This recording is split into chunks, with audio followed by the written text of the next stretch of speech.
She was 26 years old, and very nearly without a shilling, a mourning brooch pinned inside her collar, and the whole of her fortune folded into a square of paper in her pocket. No father to speak for her, no husband to shelter her, no door in all of England that would open to her name. And with that little on a wet October morning in the year 1846, she stood in a ruined hall and put down £9 for Thornbeck Grange, a house so far gone that a gentleman on horseback laughed aloud at the sight of her signing for it, and told the men beside him it would be a heap of stones again before the year was out. But what?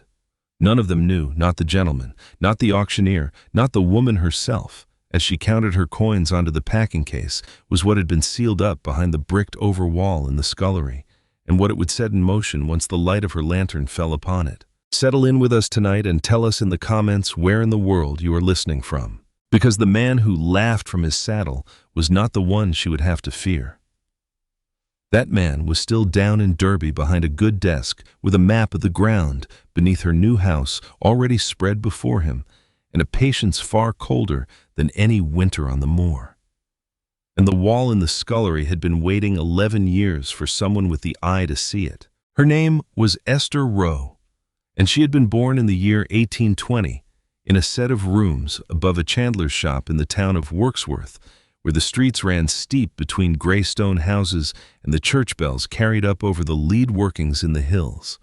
Her father was a land surveyor named John Rowe,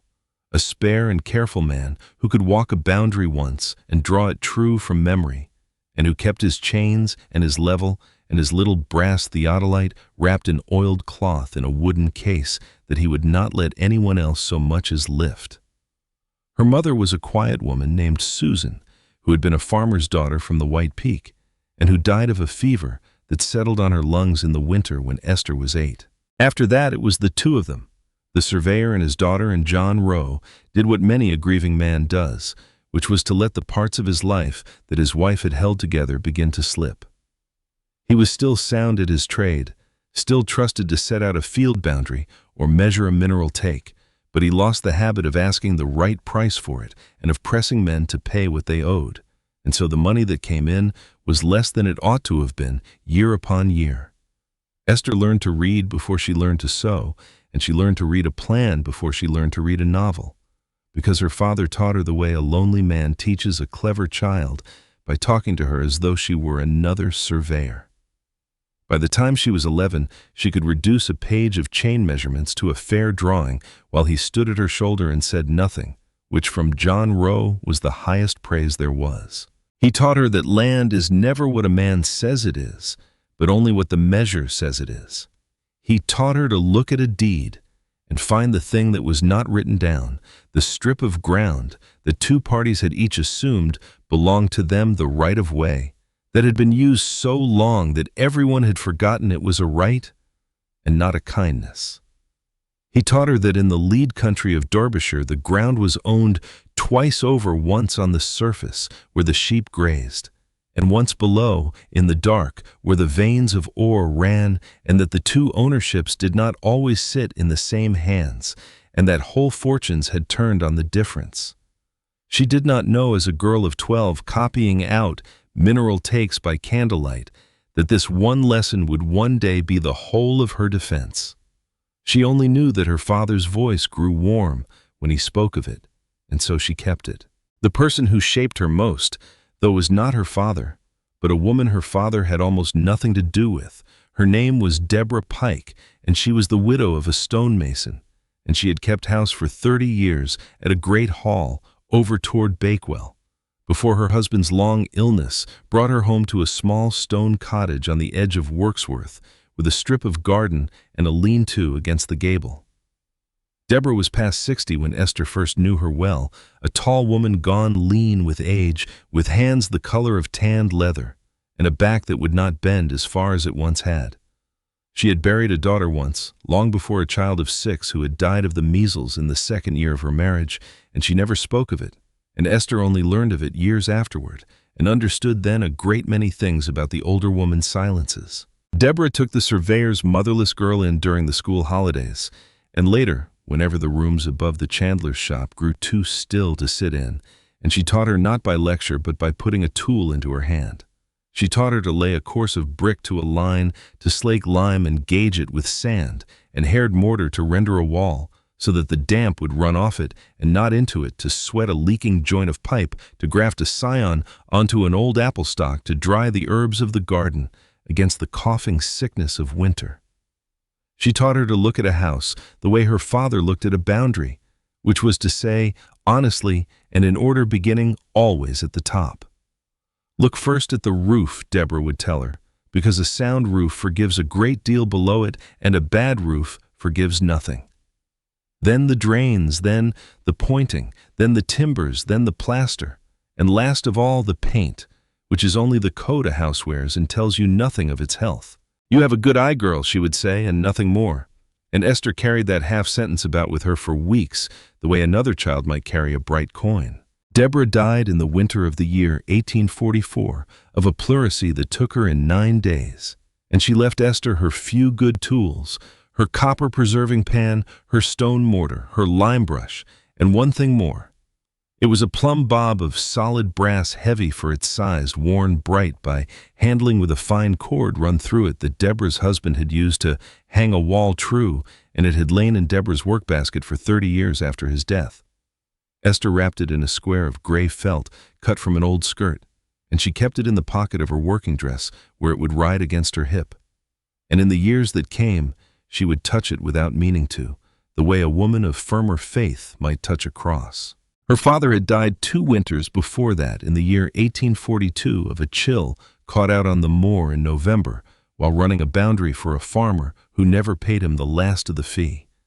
When the little that he owned had been reckoned against the little that he owed, there was almost nothing left. In the case of surveying instruments, the chains and the level and the brass theodolite and its oiled cloth were sold to a younger man for less than they were worth.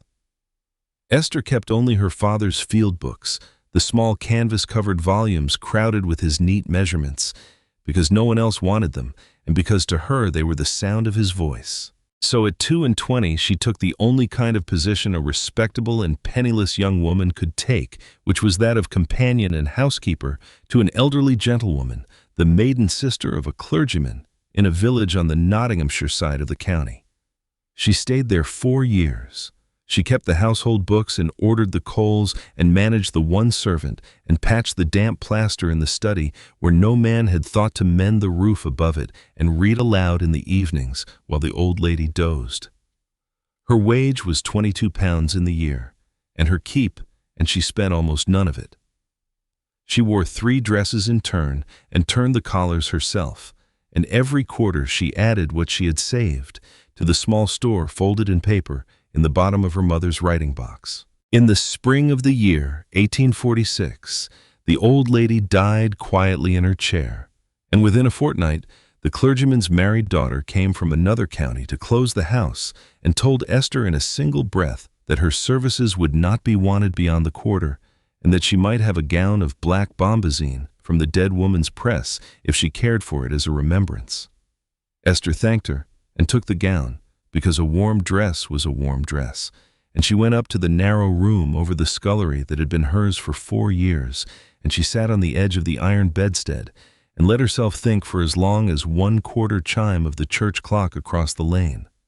Then she stood up and began to pack. When everything was counted, she had £116 and 3 shillings in the world, and she had no father and no mother, no husband and no mentor, no shop and no cottage and no room anywhere in England that was hers by right.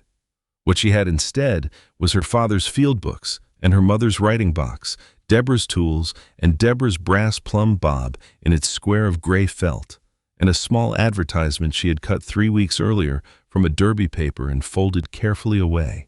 It offered for sale by auction without reserve a country house of some antiquity in the parish of Greve Edge, described only as being in need of repair.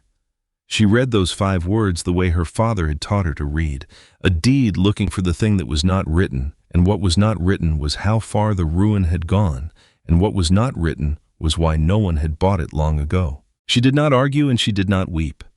She had learned in her father's slow ruin that argument with the people who hold the paper goes nowhere, and she had learned in Deborah's kitchen the tears waste salt. She packed the 3 dresses first and laid the bombazine on top where the clergyman's daughter would see it had been accepted properly. She wrapped the copper pan in sacking and wound the lime brush in flannel to keep the bristles from bending, and she set the stone mortar in the bottom of the trunk against the hinge where nothing could shift it. And she laid her mother's Bible and the writing box and her father's field books upon the linen. The plumb bob in its gray felt went into the pocket of her working dress against her hip. The clergyman himself came to the door as she was buckling the straps and stood with his hat in his hand and told her his daughter meant no unkindness and that he was sorry, and Esther told him she understood because she did, and there was nothing more to be said between them. He pressed 2 sovereigns into her hand at the threshold, and she thanked him and added them without a word to the store folded in the writing box. She traveled by the carrier to Nottingham and by the coach from there, north and then west into the hills, and she watched the country change from her outside seat with the same attention she had once given to a page of measurements. She read the hedges whether they were laid tight or grown ragged. She read the sheep whether they were sound or scabbed on the flank. She read the field gates and the dry stone walls and the roofs of the farm cottages as they passed a slipped slate. Here that told her the farmer was behind with his work, a fresh course of pointing there that told her another was ahead of his, and so she read the ground for hour upon hour as the horses climbed. At Derby she stepped down long enough to call at the office of the lawyer who was handling the sale, a man named Ambrose Skelton, whose clerk received her with ink on his cuff and told her the auction was fixed for the Thursday following to be held on the ground itself, and that the reserve was nil, and that the property had come out of the estate of a gentleman lately dead named Reuben Ashcombe, whose distant heir had looked at the ruin and the dead upon its northfield and declined the whole of it. She took a copy of the particulars in her glove and went back to the coach. She reached the village of Grieve Edge a little after 7 in the evening, in a dark that smelled of coal smoke and wet bracken, and she took a bed for 8d at the inn called the Miner's Rest, where the landlady was a broad and watchful woman named Mistress Hackett, with a wooden spoon forever in the pocket of her apron, and a grandson of some 13 years named Tom forever underfoot. Esther ate her supper on a bench in the corner while the drovers and the miners talked at the far end of the room, and she listened without seeming to listen, because Deborah had taught her that the truest account of a house comes not from the auctioneer, but from the men who water their horses within sight of it. She heard the words "the old Ashcombe place" spoken twice, and she heard a man laugh, and she heard another say that only a fool or a woman would take it, and she noticed that no one laughed at that, which told her more than the laughter had. She finished her ale and went up to the narrow bed under the eaves and slept in her clothes with the plumb bob closed in her hand. On the Thursday morning she walked out to the property in a fine damp mist along a lane bordered with hazel and blackthorn, and by walls of the local red sandstone that gave the whole parish the color of old brick. The house stood at the head of a rutted drive half a mile long on a shoulder of ground above a beck with a stand of neglected limes on the north side and a rookery in the tallest of them. She stopped at the broken iron gate and looked, and she looked in the order Deborah had taught her the roof first. The roof was Welsh slate, and near a third of it was gone, and where the slate was gone, the lead flashings had been stripped clean from the valleys and the chimney stacks, which told her that thieves had been at it and that no one had cared to stop them. Of the 6 chimneys, 4 stood, 1 leaned, and 1 had come down through the ceiling of the room below and taken a good part of the floor with it. The house was of 2 stories and an attic, built in the local sandstone with quoins of a pallor gritstone, and it measured by her pacing some 80 feet along the front and 40 deep, with a service wing running back, another 30 at the western end. She counted 42 windows, and reckoned that perhaps a dozen still held all their glass, and that several had been boarded roughly with elm planks nailed straight through the frames. Inside, the auctioneer's man had opened the shutters in the hall and set a single lantern on the flags. There were perhaps a dozen men present, farmers, for the most part 1 or 2 in better coats, and a gentleman on a good horse outside who did not trouble to dismount. And there was 1 man more standing a little apart near the cold hearth, a heavy-set man of about 50 years, in a dark and well-cut coat, with a face that gave away nothing and a way of watching the room rather than the auctioneer. Esther did not know him for the lawyer Skelton until the bidding began, when the auctioneer greeted him by name with a deference the farmers did not get. The hall was a stone-flagged room of fine proportion, some 28 feet by 20, with a plaster ceiling on which a wreath of oak leaves ran round the border, darkened by damp but whole.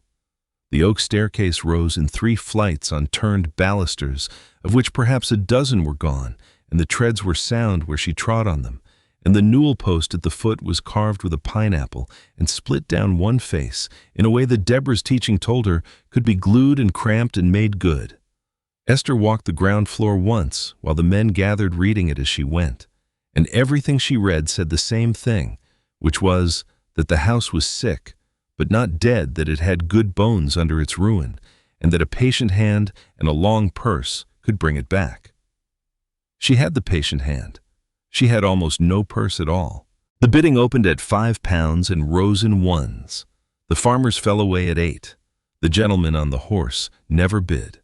Skelton, the dark-coated lawyer, took it in a flat voice to 15, and then, when Esther raised her gloved hand and named the figure 11, meaning that 11 was as far as she could go, the auctioneer, either mishearing her or humoring her, took it for an advance and looked to Skelton for his reply. And Skelton did a thing that Esther would remember for a long time afterward. He looked at her slowly, at her turned collar, and her plain black gown, and her steady face, and something moved behind his eyes that was not amusement, and he shook his head and stepped back and let it go. The auctioneer struck the packing case with his little hammer. She had misspoken and won by £1.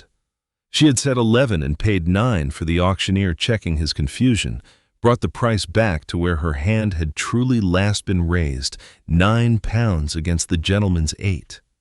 She counted out 9 sovereigns from the handkerchief onto the packing case, and she signed the paper with a steady hand, and outside the gentleman on the horse laughed once aloud, and said to no one in particular that it would be a heap of stones again before the year was out, and touched his heel to his horse and rode off down the drive at a walk. His name, she learned later, was Lord Ansdell, and he owned a good deal of the country round about, and he had come only to see the ruin sold for a curiosity. But it was not Lord Ansdell who stayed behind in the cold hall to watch her take the keys. It was Skelton. He watched her the whole while the clerk gave her the 4 great iron keys on their ring of string and the deeds in a leather wallet tied with tape, and when she looked up he inclined his head to her, civil and unsmiling, and said only that she had bought herself a great deal of work and that he hoped she knew it.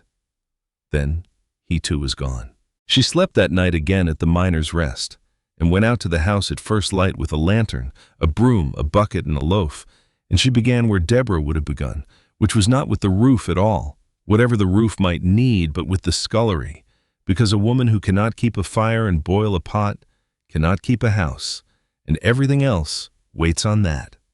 The scullery lay at the back of the service wing, a low room some 15 feet by 12 with a stone-flagged floor that sloped to a drain, a copper set into brickwork in one corner, a shallow slate sink beneath the window, and a wide chimney breast against the outer wall in which no fire had been laid for a very long time. It was the chimney breast that stopped her where she stood. She raised the lantern and looked at the wall and saw what any careful eye trained by Deborah would have seen, which was that the brickwork of the breast did not match the brickwork of the room. The room was built in a soft red brick of the local kilns, laid in a lime mortar the color of oatmeal. But the front of the chimney breast, from the floor to a height of about 5 feet, had been closed off with a panel of harder yellow brick laid dead, plumb in a neat stretcher bond, in a mortar that was grayer and finer and younger. The fireplace opening that ought to have been there had been bricked up, and it had not been done so very long ago, because the new work had not yet settled fully into the old, and along the join at either side there ran a hairline crack that a 6pence would have entered. Esther set the lantern on the sink and fetched from her carpet-bag a short iron bar she had brought from the vicarage kitchen, and she tapped along the yellow brick from one side to the other, and for the middle 3 feet of its width it rang hollow. She tapped again higher up and heard the same. She stood back and thought of Deborah saying that a house closes up what it does not want strangers to find. And she thought of her father saying that the ground is owned twice over, once above and once below. And she did not yet know how those two sayings would come to fit together, but she felt them stir.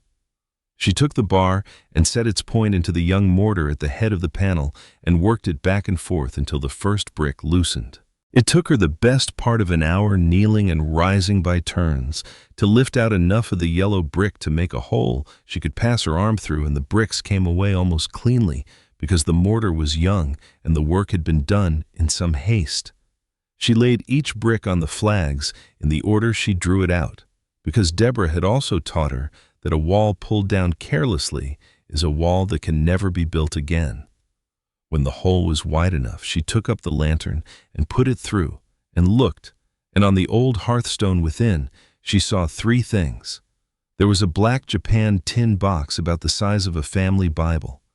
There was a stoneware jar with a lid sealed over in wax, and propped behind them against the side of the flue, there was a folded packet of oilcloth tied about with a length of red tape gone stiff with age. She lifted out the tin box first because it was nearest and carried it to the scullery table and wiped the soot from its lid with her apron, and saw that a name had been painted on it long ago in white letters, now gone yellow, indistinct beneath the grime and unreadable to any eye but hers as she rubbed it clear.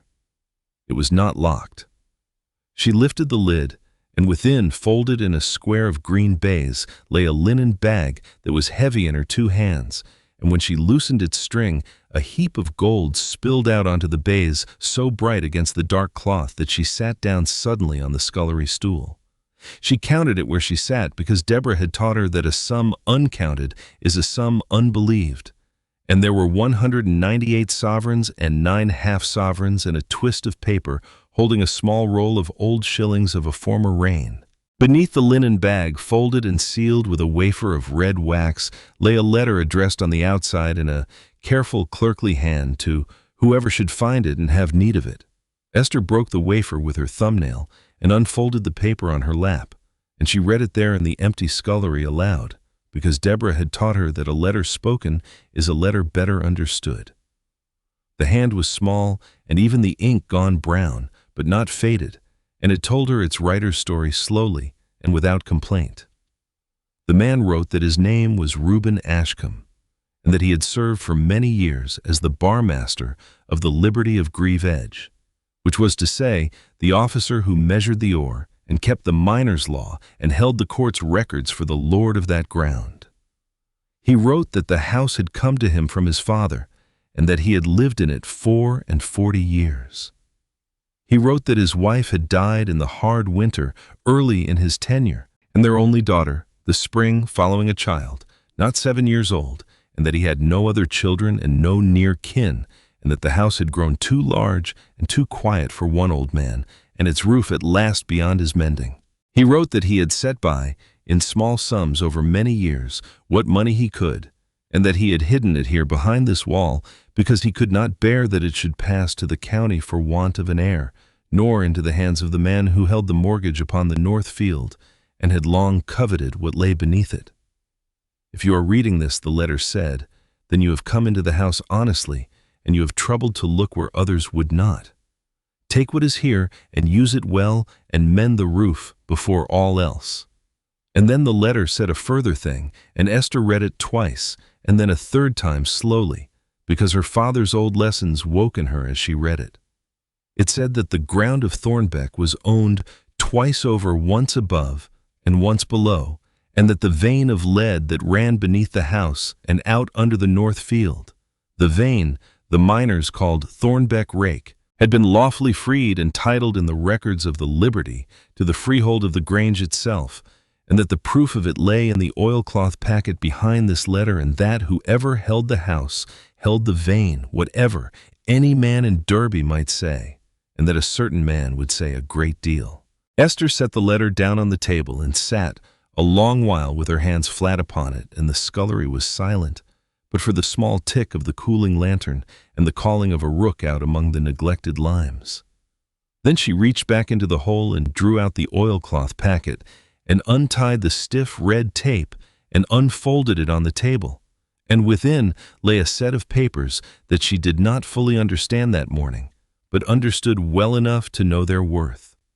There was the freehold deed of the Grange. There was a document under the seal of the Liberty, written in the same clerkly hand as the letter, and countersigned by another, that spoke of the freeing of the vein and the granting of its title, and folded within it a drawing, a fine and careful mineral section done by a surveyor's hand, that showed the rake in the ground, the way her father would have drawn it, a bright seam slanting down through the strata beneath the very floor she knelt on and out at a shallow angle, under the north field, beyond the garden wall. She knew a true survey when she saw one. This was a true survey. And at the foot of it, where a surveyor sets his name, there was written not her father's name, but another, and she did not know it, and it did not matter, because she knew the hand of an honest man in the strokes of it. She sat there while the light in the scullery window changed from gray to a thin gold and back to gray, and she thought about what she had found. She had found enough money to make the house sound, which was a gift beyond all hoping. But she had found something else with it, something that the man who had laughed from his saddle knew nothing of, and that the lawyer Skelton, she was already beginning to think, knew a great deal of and wanted. She had found a thing that was worth far more than the gold, and that would not lie quiet in a tin box, and that other men would come for. The gold would mend her roof. The paper would try to take the house down over her head. She folded the letter along its old creases and wrapped the gold again in its green baize, and she tied the letter and the deeds and the survey back into the oilcloth and put the packet into the bottom of her father's oldest field book and the field book into the bottom of her trunk. Then she took up Deborah's lime brush and walked out to the front of the house to look again at the roof, because whatever else was true, the letter and the memory of her teacher had told her the same thing in the same words, which was to mend the roof first, and she began that afternoon by pacing the ridge and counting slates. She did not tell a soul in the village what she had found. She told them only that a small legacy had come to her from a relative lately dead, which was true in a way she did not trouble to explain, and that she meant to spend it on the house. She let them think her a little mad, because a little mad was safer than rich, and because a woman thought foolish is a woman left alone to work. She began with the roof, as she had been told twice to begin. She walked up the beck the second week to a shoulder of ground above it, where the good red sandstone broke the surface, and there she found a mason named Edmund Slack, a broad and weathered man of 48 years, who cut stone by the old method with a hammer and a set of steel wedges, and who had been out of steady work since the last of the quarries below the village closed. She hired him by the day and paid him in coin every Saturday evening, laid out on the kitchen table where he could count it. And Edmund Slack, who had expected to be cheated as working men expect to be cheated, was so plainly moved by being paid the whole of his wage on the day it was earned that he brought 2 of his sons up the following Monday to help, and asked no more for them than their keep and a fair share when there was cash to spare. The slate she bought second-hand from the roofs of a row of failed cottages down toward Matlock and Edmund Slack, sorted it on the drive into sound, and cracked while Esther counted the sound into her green account book. Every slate, every hundredweight of lime, every pound of lead run, new into the valleys where the old had been stolen.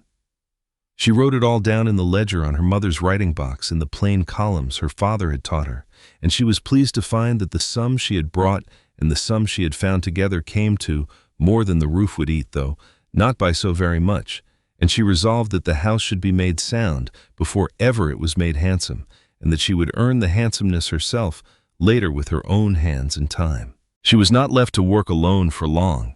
for a house being mended is a beacon in a poor parish, and one skill at a time the country gathered to her.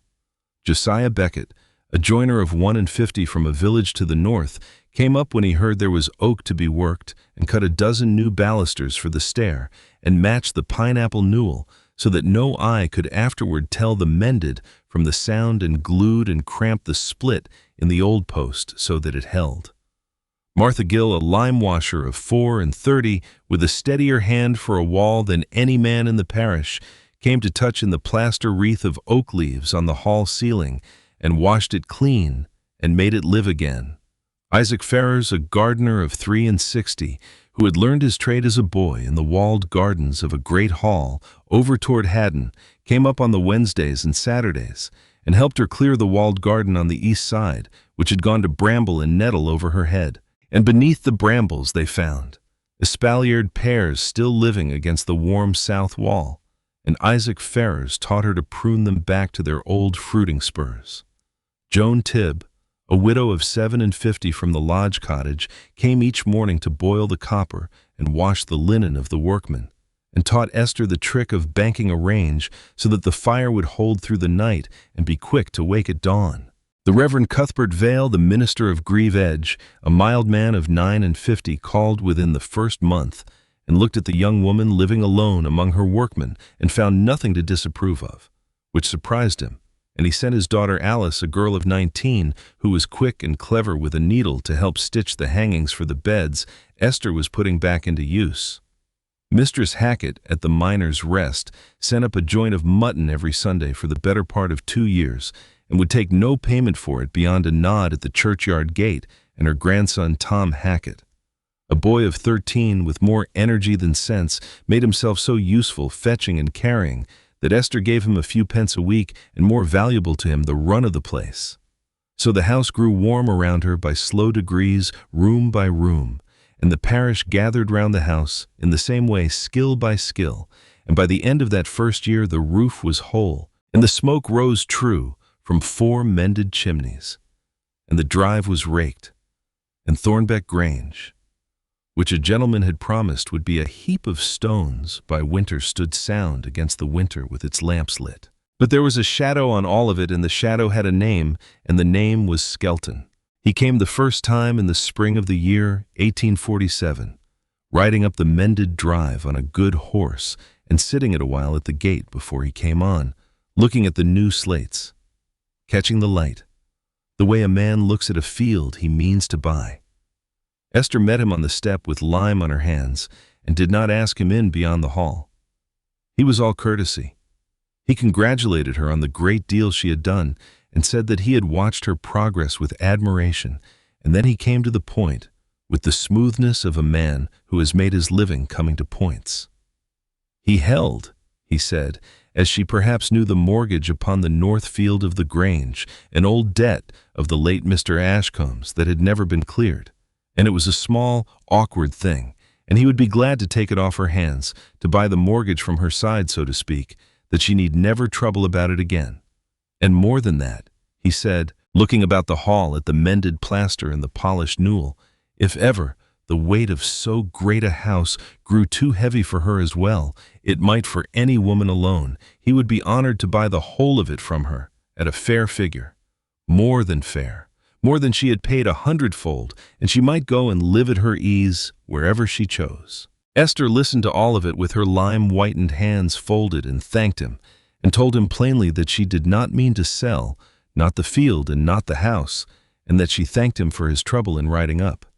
And she watched his face while she said it, the way her father had taught her to watch a face across a table when a boundary was in dispute, and she saw the courtesy stay fixed upon it like a mask on a wall, while something colder moved behind. He said in that case that she should understand her position clearly, and that the mortgage upon the north field was not so small a thing as she might suppose, and that the interest upon it had run on unpaid these many years, and that as the new freeholder of the Grange she had taken on that burden with the rest, and that it was a sum that grew month upon month, and that he was, he said, only trying to spare her. Then he touched his hat and rode away down the drive, and Esther stood in the doorway and watched him go, and understood that he had come not to warn her, but to measure her exactly as she had measured him, and that he had gone away, knowing she would not be frightened, and that this had told him he must find another way. She went in and took her father's field books from the trunk and the oilcloth packet from the oldest of them, and she spread the papers on the kitchen table and read the deed and the survey and the freeing of the vein through slowly 3 times over by the light of the range. And this time she read them not as a woman grateful for a gift, but as a surveyor's daughter looking for the thing that was not written. And she found it. She found that the mortgage upon the north field, which Skelton held, was drawn not in the plain form that a debt against a field is drawn, but in a form that reached below the ground as well as across it, that claimed in among its close clauses not merely the surface of the north field against the debt, but any and all minerals raised from beneath it. Her father's voice came back to her out of the dark of 10 years before. The ground is owned twice over, once above and once below, and whole fortunes have turned on the difference. Skelton did not care about the north field. A field of thin upland grass was nothing to a man like Skelton. What Skelton wanted was the vain Thornbeck rake, the bright seam that ran in the survey from beneath her own scullery floor out under that very field, and the mortgage was the door he meant to come in by. She sat back from this table and understood all at once and coldly the whole shape of the thing. Reuben Ashcombe had known this man, or known his kind, and had freed the vein and titled it to the freehold of the house on purpose, so that whoever loved the house enough to mend it should have the vein as well, and should have it in law, whatever a lawyer in Derby might claim. But a title in law is only as strong as the proof a body can bring of it, and the proof lay in the oilcloth packet on her kitchen table, and if that proof should ever be lost, then the law would hear only the two claims that remained, her bare word against Skelton's mortgage, and it did not take a surveyor to know which of those a court would find the louder. She wrapped the packet up again and did not put it back in the field book that night. She sat a long while by the range and thought, and in the morning she walked into Wirksworth and found a young lawyer named Alaric Peveril, newly set up and hungry for honest work, and not yet in any great man's pocket, and she told him a part of what she knew and left a part unsaid. And she gave into his keeping a fair copy of every one of the papers made in her own careful surveyor's hand, and had him lock the copies in his strong box and give her a receipt. The originals she kept. But she began from that day to think hard about where a thing might be kept that no thief would find, and she remembered Deborah's saying that a house closes up what it does not want strangers to find, and she smiled a little grimly to herself, because she had already emptied the one hiding place the house had, and she would have to make another. Now, here is a thing worth understanding, for it drove all that came after. In that same summer, the summer of the year 1846, before ever Esther came to Grieve Edge, the Parliament in London had at last repealed the old corn laws, the laws that had kept a high price on English grain by taxing the corn that came from abroad. To the hungry of the towns it was a mercy long overdue, but to a certain kind of country landlord it was the beginning of a slow ruin, for the price of the corn their tenants grew would now fall year upon year, as the cheap grain of other lands came into the ports, and the rents that a landlord could screw from his tenants would fall with it. Ambrose Skelton was that kind of man. He was no ancient lord with broad acres, but a Derby lawyer who had spent 30 years lending at interest and buying up mortgages and small parcels of tenanted land, and who had borrowed heavily himself to do it, and whose whole edifice of debt and rent had been built on the assumption that grain would stay dear forever. Now grain would grow cheap,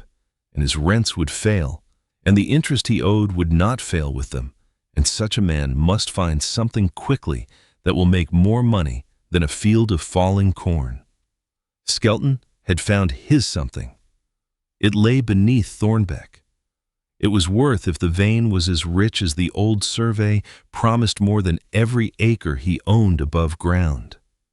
And a widow woman with lime on her hands stood between him and it. Through the whole of that year and the next, Esther worked and Skelton waited, and each watched the other. In the second year she cleared the choked drains and rebuilt the fallen chimney and set new glass into 29 windows, and Joan Tibb came each morning to the warm scullery, and the espaliered pears in the walled garden set fruit for the first time in a decade. In the third year the house was very nearly whole, and Esther had begun in the evenings to do the fine slow work that made a house not merely sound but lovely. And she had begun too, without quite meaning to belong to the parish, to be greeted at the churchyard gate, and asked her opinion on a leaking cottage roof, and consulted once on a boundary dispute between two farmers, which she settled in an afternoon with her father's chain and a fair word to both. And all that while she watched the north field, and twice that year she saw from an upper window at dusk a lantern moving on the far side of the boundary wall, where no lantern had business to be. And once she walked out in the gray morning after, and found the ground there disturbed, and a low mound of fresh spoil red and raw against the grass that had not been there the day before. Someone was digging.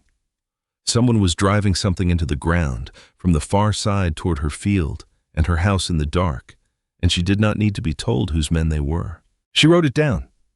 She wrote the date and the place and the size of the spoil heap in her green ledger next to the columns for lime and slate, because her father had taught her that the man who keeps the record holds the ground, and she meant to hold the ground. It was Tom Hackett, the innkeeper's grandson, who brought her the name of the thing. The boy had the run of the whole valley and an ear for the talk of grown men, and he came pelting up the drive one afternoon in the autumn of the third year, out of breath and full of importance, to tell her that the men down at the Miners' Rest were saying that the lawyer Skelton had set a gang to driving a sow. And did she know what a sow was? And Esther said that she did. A sow was a drainage tunnel driven flat into a hillside below the level of a mine to carry off the water that forever gathered in the lead workings and would otherwise drown them. To drive a sow was a great and costly work, the work of months or years, undertaken only where a man was very sure there was ore enough below to pay for it many times over. Skelton was driving a sow. He was called Deepdale Sow, Tom said, for it started away down in the next valley where the ground was low, and it was being driven up under the hills toward Grieve Edge, toward, though the boy did not know to say so, the deep end of Thornbeck Rake, the rich end where the vein ran down beneath the north field. And now Esther understood the whole of Skelton's plan and the coldness of it. He would not fight her in a court, not while she held the proof and might win. He would drive his sow in the dark month upon month under the ground where no court could see him, and come up into the deep of the vein from below and begin to work it, to raise the ore and measure it and carry it away, and by the time anyone thought to look a man in lawful possession of a working mine with ore raised and men paid and years of labor to show. And there is an old and stubborn strength in possession. In the miner's law of that country, older than any lawyer, a vein belonged in a real and practical way to the man who was working it, who had freed it and measured his ore and paid his dues, and a court that must choose between a woman holding an old paper and a man holding a working mine full of his own toil would be sorely tempted, whatever the paper said, to find for the man with the ore in his cart. Skelton did not need to disprove her title. He needed only to be there first, underground, with his pick already in the vein, and to make her title a thing she must fight uphill to enforce against a fact already accomplished. It was a race. Then, and it was a race. Run mostly in the dark, his tunnel against her proof, and it had a clock in it now for every foot. His sow advanced brought his pick nearer the rich ground, and Esther, standing at her upper window in the dusk, watching for the far lantern, felt the clock as plainly as if it had hung on her wall. She did the thing that was hardest and wisest, which was not to rush. She went to Alaric Peveril in Wirksworth and told him now the whole of it, the vein and the mortgage and the sow, and Peveril, who was young but not a fool, told her the law of it as she had already reasoned it for herself, that her title was good, but that a court would weigh possession heavily, and that if Skelton came up into the vein and worked it before she moved, she might spend years and every shilling she owned proving a right she plainly held. He told her, too, of the one court that could settle it cleanly, the great Barmont Court of the Liberty, the ancient miners' court, that met twice in the year, and whose jury of working miners knew the customs of the ground in their bones, and whose word on a question of veins and freeings and dues was worth more in that country than any judge in Derby. But the Barmount met only twice a year, and the next sitting was not until the spring, and it was but autumn now, and a great deal of tunnel could be driven between an autumn and a spring.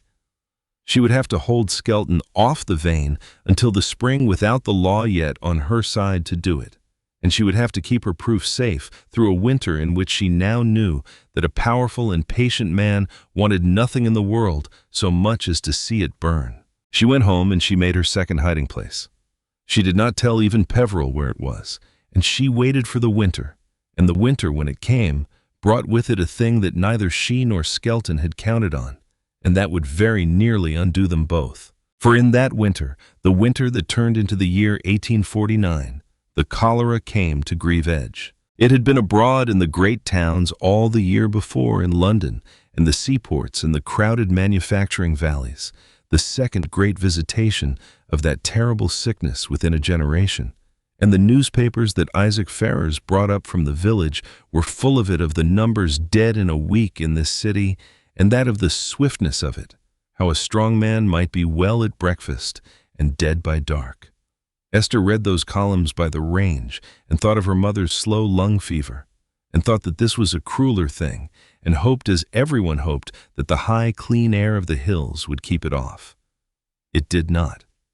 It came up into the dales along the drovers' roads and the carriers' carts, as such things do. And one gray morning in the new year, Mistress Hackett sent Tom running up to the Grange to say that 2 men were down with it in the cottages by the beck below the village, and by nightfall it was 4. And within the week the little parish that had gathered so patiently round Esther's house was fighting for its life. Now it must be said plainly that no one in England in that year truly understood the cholera. The learned men mostly held that it rose in bad air and dosed the sick with brandy and laudanum to little purpose. But Esther Rowe had been taught by a woman who had kept a great house sound for 30 years. And Deborah Pike, who knew nothing of the cause of the sickness, had known a very great deal about the keeping of a house against sickness of every kind, and had drilled it into her pupil as she drilled in everything by the doing of it. And so, while the learned men argued about the air, Esther did the plain, hard, practical things that Deborah had taught her, and it happened, though she could not have told you why, that the plain, hard, practical things were very nearly the right ones. She saw first that the sickness clung to the row of cottages by the beck, and she went down and looked at those cottages, the way Deborah had taught her to look at any sick house in order. And what she found was that the privies of the row had been dug too near the well up the slope of it, so that the foul water of the one must seep down through the ground to the other, and that the well from which the whole row drew its drinking water and its cooking water was a well half poisoned. She could not have proved it. She only knew in her hands and her nose and the plain evidence of the sloping ground that it was wrong, and that Deborah would never have suffered it, and she acted on the knowing. She had the well roped off and forbade a soul to draw from it, and she set Tom Hackett and the 2 slack boys to carry clean water up from the spring above the Grange in every vessel the parish owned. And she went along the row with a bucket of lime and a brush, and had every privy and every drain and every soiled floor washed down hard with it. And she had the sick moved out of the close back rooms into what air and light there was, and she boiled everything that could be boiled, and she dosed the worst of the flux, not with brandy, but with a thin gruel and salted water, sipped slow and constant, which she had from Deborah, and which we know now, though she did not to have been the one thing that could keep a body alive through the drought of that sickness, until it turned. She did not save them all. 2 of the men from the first cottage died, and an old woman, and for 3 days it hung in the balance whether the whole village would be carried off. And in the middle of it Tom Hackett fell sick, the boy who had run her errands and had the run of her house, and Mistress Hackett came up to the Grange with her face gray and asked Esther to come. And Esther went, and she sat by that boy for 2 days and a night, and gave him the salted water spoon by spoon through his cracked lips when he was too far gone to hold a cup, and kept him clean and kept him warm, and would not leave him. And on the 2nd night the sickness turned in him, and toward dawn he slept, a true sleep, and not the other, and lived. Mistress Hackett, who had already buried a daughter Tom's mother some years before, took Esther's 2 hands in hers in the gray light, and could not speak, and did not need to. And Esther, who had lost her own mother to a fever, and had sat by no one since, understood in that moment a part of what old Reuben Ashcombe had meant, and a part of what Deborah's silences had held about the loving of a child that is not your own. And she went home and wept for the first time in a great many years, quietly at her own kitchen table, and then washed her face and went back to the work. By the turn of the spring, the cholera had passed from Grieve Edge, and it had left behind it, among the grief, a thing that could not be bought nor bargained for. It had left the parish knowing in a way that no amount of mended roof could have taught them exactly what manner of woman lived up at the Grange. She was no longer the mad spinster who had bought a ruin.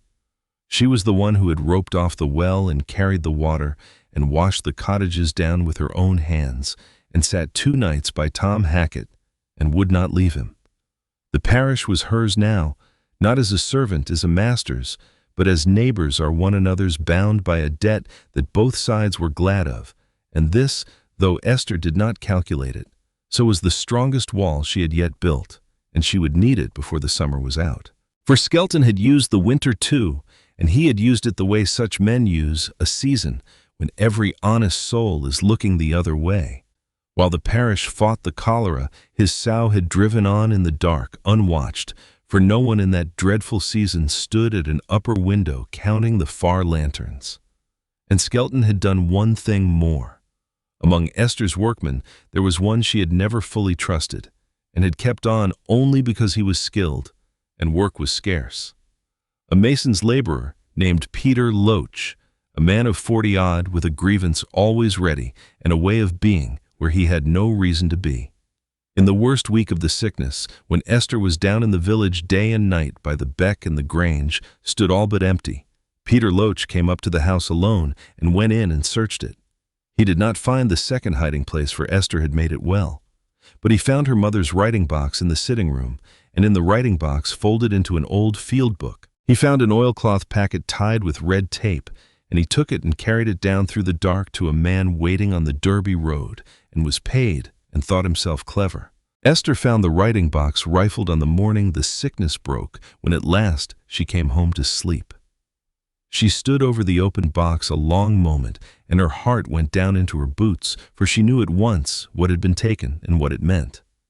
If the proof was gone, then her title was gone with it, or as good as gone, for a court and a jury alike would hear now only her bare word against Skelton's mortgage and Skelton's oar, and she would lose the vein, and losing the vein, she would very likely lose the house as well, for the debt on the north field would fall due, and she had spent the last of the found gold on the roof and the cholera both, and had little enough left to fight a long suit. Skelton had chosen his moment with a cruelty that took her breath the 1 week in 3 years when she had left her own house to save other people's children, and he had reached into it and taken the one thing she could not replace. She sat down on the sitting room chair in the gray morning, more tired than she had ever been in her life, and she let herself feel the whole weight of it. For as long as 1/4 chime of the church clock might have taken the way she had let herself feel her father's ruin and her own homelessness once on the edge of an iron bedstead in another county years before. And then, because she was Deborah Pike's pupil and John Rowe's daughter, and could not do otherwise, she got up and put the kettle to the range and washed her face and began to think coldly and in order exactly as she had been taught to think about what she still had and what she could still do and how the ground might yet be held. She was still turning that over 3 days later when the second and greater blow fell, and it fell not on a piece of paper, but on living men in the dark under the ground. For Skelton, believing now that the proof was in his hands, and his rival disarmed, grew bold and bade his sowman press the last of the way to the vein with all speed, so that he might have his pick in the oar and his possession accomplished before ever the Barmouth sat in the spring. And in their haste his men did the thing that hasty men do in the deep workings of that country, the thing that every experienced miner fears above all others. They drove their heading forward too fast and too carelessly toward a place where the old maps, had they troubled to read them,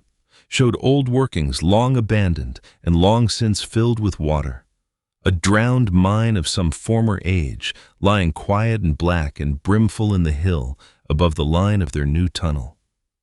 And on a warm afternoon in the early summer, their picks broke through the last thin wall of rock between the dry heading and the drowned old workings, and the black water of 100 years came down upon them all at once. With a roar that was heard, they said, afterward at the mouth of the sow 1/2 mile away. Esther was in the walled garden with Isaac Ferrars when Tom Hackett came over the wall rather than round by the gate, white to the lips, to say that the sow had drowned, that there were men in it, that the water had them, and that one of them, God help him, was a boy, for Skelton's overseer had sent a lad down that morning to carry powder to the heading, and the lad had not come up.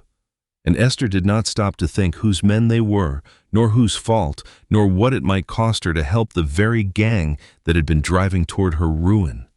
She ran into the house and took her father's field books from the trunk, and with them the old mineral survey of Thornbeck rake Reuben Ashcomb's true drawing of the ground below, which showed not only the vein, but in the careful hand of an honest surveyor, the old drowned workings above it marked plain as a warning to any who could read a plan, the very workings Skelton's men in their greed had never troubled to look for. She had the survey because she had copied it long since and lodged the copy with Peveril, and because the original had been in the oilcloth packet that Peter Loach had stolen, but she had, being her father's daughter, made herself a second fair copy of the survey, alone, the drawing without the deeds, and kept it apart, for a surveyor keeps her drawings by her.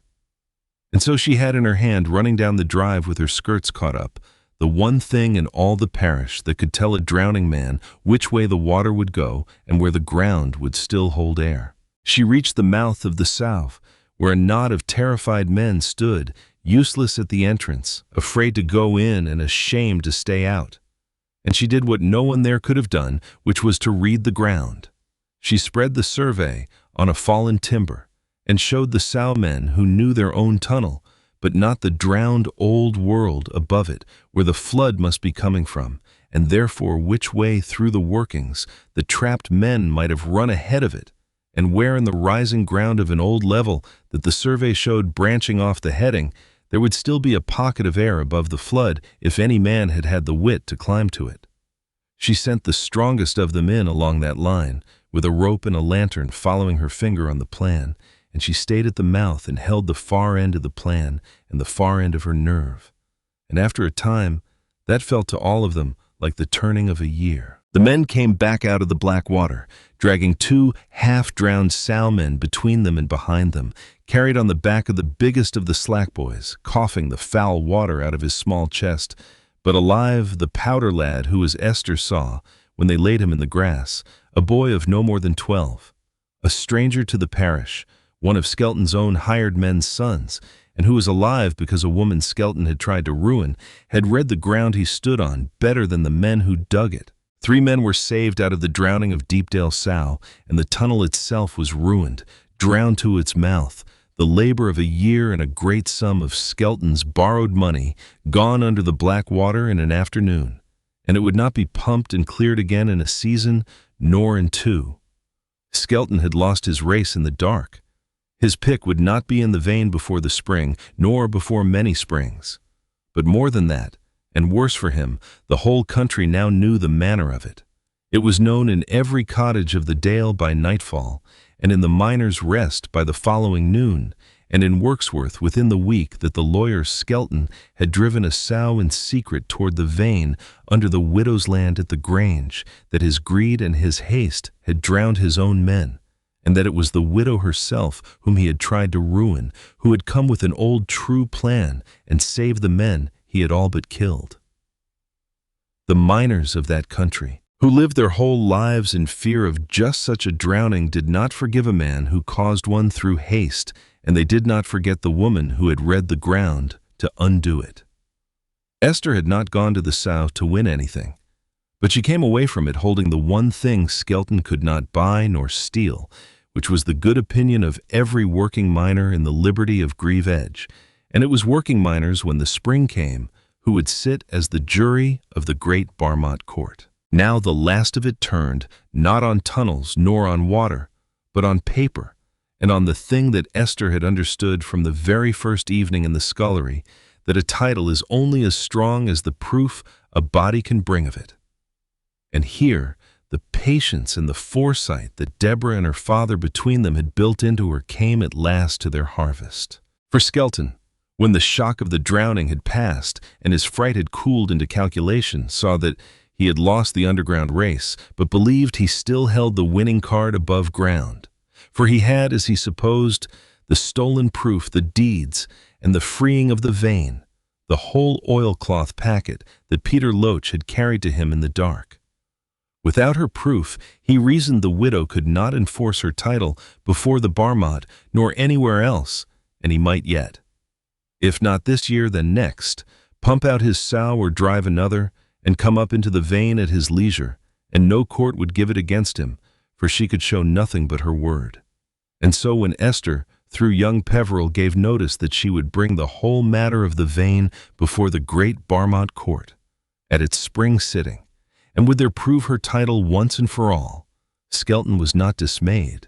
but glad, for he thought she was walking into a court to prove a title she could no longer prove, and he made ready to be there, and to produce at the right moment, through a purchased mouthpiece, the very papers she would fail to produce, and so to end her claim forever in front of the whole liberty. He did not know that the papers he held were false, for Esther Rowe had been taught by two people who between them had left her wiser than any thief could reckon.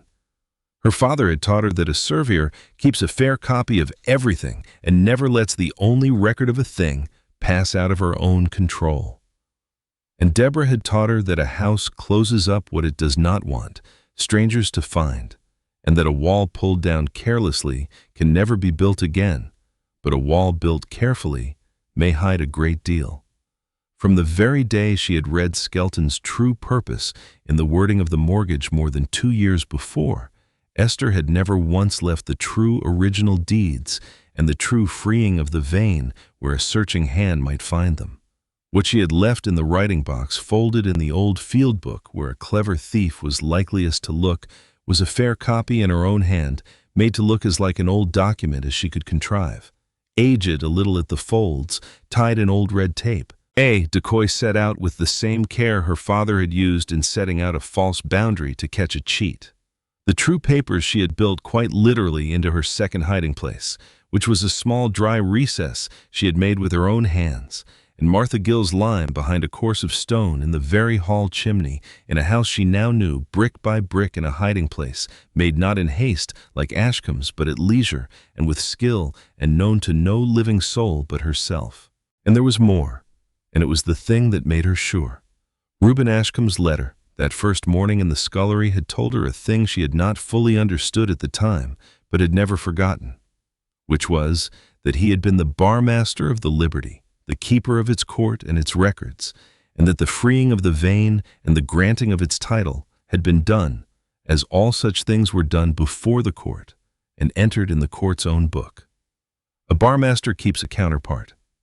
A thing done before the Barmot and entered in the great parchment roll of the Liberty is a thing that no fire in a scullery and no thief in the night can ever wholly destroy. For the record of it lies in the court's own keeping, doubled beyond the reach of any single hand. The proof of Esther's title did not depend in the end upon a scrap of paper in a tin box at all. It lay and had lain all along in the very rolls of the court before which she now meant to stand, waiting only for someone with the wit to ask that the old book be opened to the year of the freeing. The great Barmot court of the Liberty of Grieve Edge sat as it had sat time out of mind in the low stone moot hall of the Liberty on a bright day in the spring of the year 1850, with the barmaster presiding and the steward beside him, and a jury of 24 working miners of the Dale sworn upon the ancient custom men who had spent their lives in the veins and the sows, and knew the ground and its law as they knew their own hands. Esther Rowe came into that hall in her gray wool dress with her linen collar, turned with young Alaric Peveril at her side, and her father's field books and her own fair copies under her arm, and she saw Skelton already there in his good dark coat, sure of himself, with his purchased man beside him, holding a packet tied in old red tape, and she looked at that packet and knew it for what it was and let nothing show in her face. Skelton's man spoke first and made the claim boldly that the vein called Thornbeck Rake belonged of right to Mr. Skelton, by virtue of the mortgage upon the north field with its clause reaching to all minerals beneath, and that the widow's title was a fancy she could not prove. And here, said the man, producing the packet with a flourish, were the very deeds come lawfully into Mr. Skelton's hands, which showed the freehold and its history, and said nothing, not one word of any freeing of the vein to the Grange. It was cleverly done. He read out from the false papers, which were, of course, Esther's own decoy, faithful in every particular, save the one that mattered, for she had copied everything true, except the freeing of the vein, which she had simply left out of the decoy altogether, so that the papers Skelton had stolen and now waved in triumph before the court were papers that positively proved the vein had never been titled to the house at all. He had stolen his own defeat and did not know it. Then Peveril rose and asked the court a single quiet question. He asked that the great roll of the Liberty be brought, the barmaster's own record, and opened to the year in which the freeing of Thornbeck Rake was said to have been entered.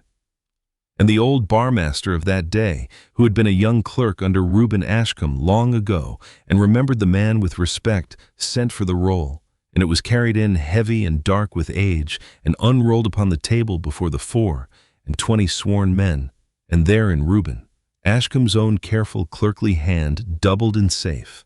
These many years beyond the reach of any thief was the entry of the freeing of the vein and the granting of its title to the freehold of Thornbeck Grange, with the day and the year and the measure of the mere and the witnesses to it, complete and beyond all questioning. And beside it, when Esther drew from her own bundle the fair copy of the original survey and laid it against the record, the two agreed in every line, the honest survey and the honest roll, the drawing and the writing, each proving the other, and the whole of it plain as daylight to men who had freed 100 veins themselves and knew exactly what they looked at. There was no more to be said, though a great deal was said. The false packet that Skelton's man had waved was seen now for what it was, a partial thing that could only have come from the widow's own house, and the question of how it had come into Skelton's hands hung heavy and ugly in the hall, and Peter Loach, who was present, was seen to go quietly out by the low door and was not seen in the parish again. The jury of 24 working miners, who had every one of them heard how the lawyer's greed had drowned his own men in Deepdale Sow, and how the widow had read the ground to save them, did not take long over their finding. They found that the vein called Thornbeck Rake had been lawfully freed and titled to the freehold of the Grange, and belonged to Esther Rowe as the freeholder and to no other, and that Mr. Skelton's claim upon it through the mortgage was disallowed, the mineral clause of that mortgage being a thing he could not maintain against a title freed and entered before their own court, older and stronger than any private bond. And the barmaster gave the judgment of the court in the old form, and it was done. Skelton was ruined, though it took a year or two to be plain to all, and it was a ruin entirely of his own building. He had borrowed to drive the sow, and the sow was drowned and lost. He had borrowed on the promise of the vein, and the vein was given away from him forever. And behind it all, the cheap grain of the wider world came steadily into the ports, as the repealed corn laws had promised it would, and his rents from his tenanted acres fell year upon year, exactly as he had feared, and the interest upon his own great debts did not fall with them. And in the end, the mortgage upon the north field of the Grange that he had held over Esther like a sword was among the first of his assets that his own creditors made him sell. And Esther, through Peveril, quietly bought it in at a fair price with the last of Reuben Ashcombe's gold, and so cleared the one true claim there had ever been against her house, and owned Thornbeck Grange at last entire above the ground and below it, free and clear in the year 1851. And here is the last turn of it, and it is the truest thing in the whole story. And Esther came to it slowly over that summer, and settled it in her own mind for good. She never sank a shaft into Thornbeck rake. She never raised an ounce of the ore that the whole bitter contest had been fought over. She could have. The vein was hers, freed and titled and cleared of every claim, and it was rich, and she might have made herself in a few years of digging richer than Lord Ansdell, who had laughed at her from his saddle. She thought about it honestly, for she was no fool and no sentimentalist, and she weighed it as she weighed everything in order and without flinching. And she decided against it, and her reasons were her own, but they came down to this. She had not fought Skelton for the lead. She had fought him for the house and for the ground the house stood on, and for the parish that had gathered round it, and the lead beneath was worth more to her left in the dark, unworked, and safe, where no other man could ever tear the hill open to get at it and drown a boy for it in the dark, than it was worth to her dug up and turned to gold. She held the vein in the end exactly as Reuben Ashcombe had held it, not to work it but to keep it from those who would. And she thought when she understood that this was what she was doing, that she understood old Ashcombe better in that hour than she had understood him in all the years since she first read his letter by the cold scullery hearth. For there was one thing more that Ashcombe's letter had held that she had passed over lightly on that first morning in the press of all the rest, and that she came back to now with different eyes. Folded into the very bottom of the black tin box, beneath the linen bag of gold wrapped in a twist of paper. By itself, there had been a small thing of no value at all, a single small button of mother-of-pearl worn smooth, such as might have been sewn once on a child's Sunday frock. The letter had said only of this, that it had been his daughter's, and that he could not think what else to do with it, and that whoever found the box might keep it or bury it as they chose, but might, if they had a kind thought to spare, remember that a child had once worn it who had been much loved and had lived but 7 years. Esther had kept it. She kept it all along in her mother's writing box, and now in the summer, that the house at last was wholly hers, she took it out and set it where she could see it beside a thing of her own, and the two things beside each other told her the whole of what she had come to know. For beside the small mother-of-pearl button of Reuben Ashcombe's daughter dead these 20 years and more, she set down Deborah Pike's brass plumb bob in its square of gray, felt the plumb bob that had belonged to a stonemason whose own small daughter had died at 6 of the measles in the 2nd year of her marriage long ago. 2 small keepsakes of 2 dead children and 2 strangers who had each loved a child they had not lived to see grown, and who had each out of that love and that grief quietly set by what small store they could, and left it one in a wall and one in a work-basket for a young woman they would never meet and could not have imagined. That was the whole inheritance when it was truly reckoned. Not the gold which was spent, and not the vein which lay unworked in the dark. The inheritance was the plumb bob, and the button, and the skill of the one, and the ground of the other, handed on from a dead teacher and a dead barmaster into the 2 living hands of Esther Rowe, who had had nothing else in all the world, and who had turned what they gave her into a home and a place in it for a whole parish and a life. 10 years after the wet October morning, when she had counted 9 sovereigns onto a packing case in a ruined hall on a bright afternoon in the autumn of the year 1856, Esther Rowe stood at the head of the mended oak staircase at Thornbeck Grange and watched the light come slanting in through the tall south window on the half landing. She was 36 now, her brown hair drawn back plainly in a gray wool dress with a linen collar she had turned that spring, and in the pocket of her dress, where it had ridden for a dozen years against her hip, was Deborah's brass plumb bob in its gray felt, and about her neck on a fine chain hung the small painted iron key of Reuben Ashcombe's black tin box, which she had kept bright on her writing table since the day she had emptied it. The staircase beneath her hand was whole, the balusters Josiah Beckett had cut, standing indistinguishable now from the old, the split in the pineapple newel healed past, finding. The plaster wreath of oak leaves on the hall ceiling below that Martha Gill had washed and touched and ran round its border clean and living. In the walled garden, the espaliered pears that Isaac Ferrers had taught her to prune stood heavy with fruit against the warm south wall, and in the scullery, where a young woman had once knelt by a cold hearth and lifted a tin box out of a bricked-up wall, there was a red geranium on the sill and a fire that never quite went out. The house had been named that spring in a Derby paper, the finest small house in the whole of the Peak Country, and a gentleman of architecture had come down from London in the summer to see the plaster and had said much the same. Esther had read the notice and folded it and put it in the writing box beside Reuben Ashcombe's letter and the yellowed advertisement she had cut from a paper 12 years before. 3 papers lying together under the lid, and she had smiled a little and gone back to her work. And when Lord Ansdell rode past the drive that same autumn, as he did once or twice a year, and saw the slates catching the sun and the raked drive and the trimmed limes and the smoke rising true from every chimney, he did not laugh as he had laughed once from that same saddle.